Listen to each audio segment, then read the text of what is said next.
मध्ये एक वक्तव्य केलं गेलं ज्याच्यामध्ये शरद पवारांना भ्रष्टाचाराचे सरदार म्हटले गेले.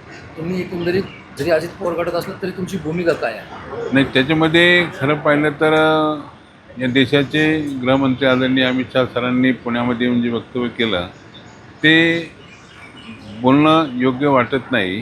कारण मी पाहिलेलं शरद पवार गेली 60 वर्ष असणाऱ्या लोकांच्यामध्ये काम करणारा नेता, देशाचे नेते, जिल्ह्याचे सुपुत्र म्हणून ज्यांची ओळख आहे ते शरद पवार साहेबांच्या बाबतीमध्ये असं बोलणं बरोबर नाही. कारण शेवटी पाठीमागच्या लोकसभेच्या काळामध्ये भटकती आत्मा म्हणून ज्या पद्धतीने उल्लेख झाला त्यामध्ये लोकसभेला किती मोठा फटका बसला.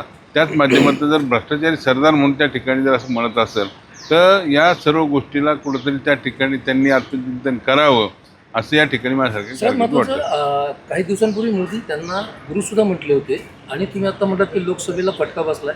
तसंच महायुतीची आता पुढची येणारी विधानसभा आहे त्याला याचा फरक पडू शकतो. 100% फरक पडेल.